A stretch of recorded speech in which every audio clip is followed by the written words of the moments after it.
Nandito po tayo ngayon sa park ni kaibigan, no? Sana nandito po sila Syoto at si Tatay.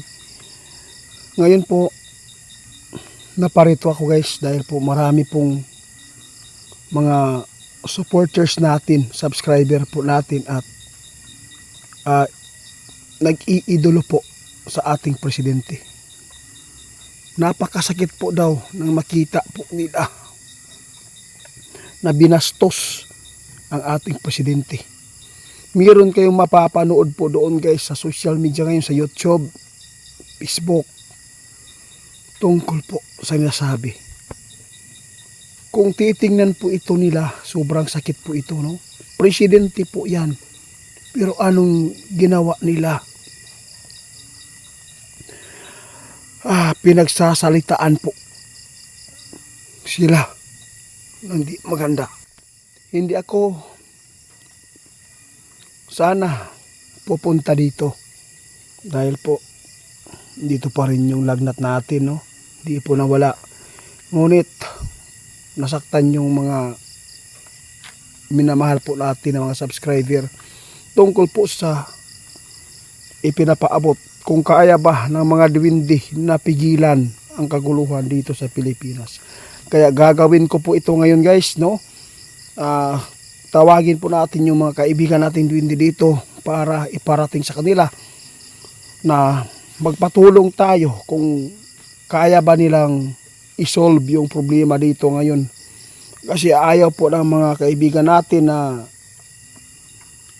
mawawasak lang sa walang kwintang alitan, no? Meron kayong mapapanood doon guys tungkol po kay BBM na sobrang sakit po na panglalait po ng kanilang ginawa. Respeto kahit kunti na lang, no? Kung meron kayong nakikita sa ating presidente na mga ginawang kamalian, masama, masakit po yan sa kalooban nila. Laliman ka, pinagsasabihan siya, bangag ka. Tapos yung asawa po niya, binuking nila kung ano po, pusir ka. At saka mayroon pa, pinagsasabihan si Romualdez, kasama ko yan, sabi nila.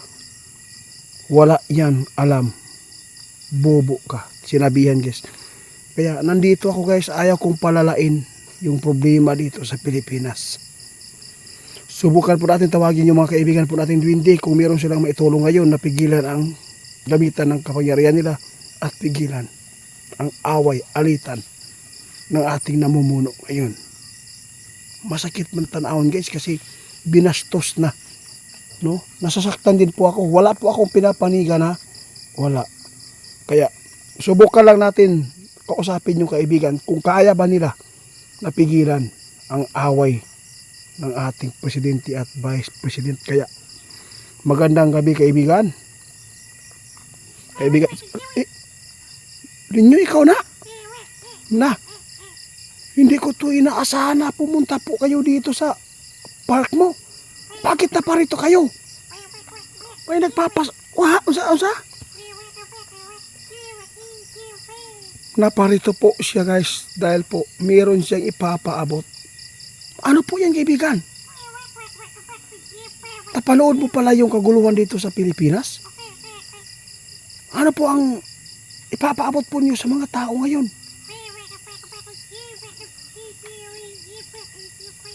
Buti pa yung mga diwindi, no?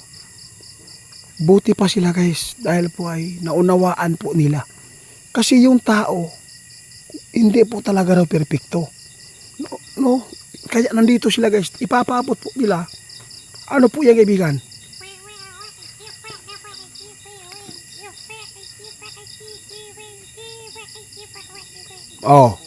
Tama po kayo. Sabi ni kaibigan natin Linyo, sa lahat po ng mga nakakita sa kamalian ng ating presidente, huwag naman po natin pasubrahan na bastusin sa social media yung pagsasabi po ninyo ng masakit po sa kanila. Kasi alam natin, no, Di tayo perpekto.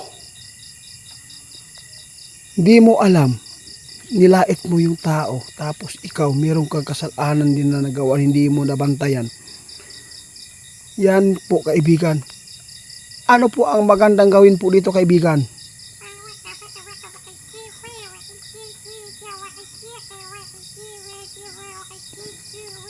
Tama ka. Sinabi ng ating kaibigan, sa lahat po na makapanood nito, sana mainit na po yung gulo. Sana daw, hindi na po natin dagdagan pa ng mga isyu na nakahatag og sakit sa tao. No? Mas lalo pa ninyong ilagay sa kapahamakan yung buong sambayan ng Pilipino dahil po sa inyong ginawa, sabi ni Linyo. Kaibigan, ano?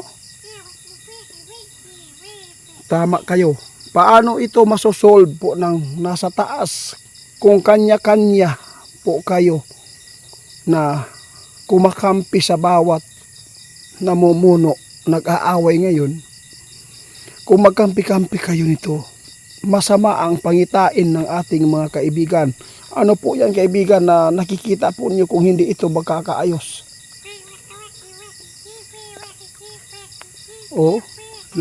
Laliman ka, guys. Pinuntahan lang po tayo ni kaibigan natin dito para ipaabot dahil po ay hindi po niya talaga gusto na mangyari ito sa atin. Kapwa Pilipino, nag-unay na noon pagkahuman. Dapat sana pagtulungan natin na yung mga alitan na ay magiging maayos. Sa lahat po ng mga nagkampi-kampi dyan, huwag po tayong magbigay ng mga salita na hindi po ikakabuti sa bawat nagkampi.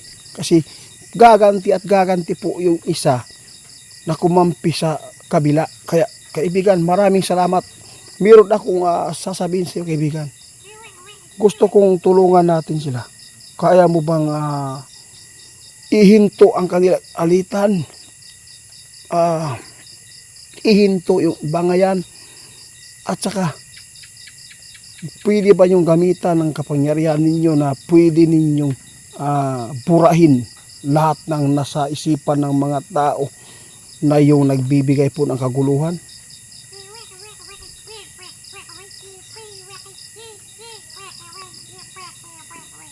Ito na, guys, ang sabi ni kaibigan. Itiit. Susubukan ko kung papayag ang ating kaibigan nating hari. Kaibigan, kaya ba ninyong pahintuin yung kaguluhan?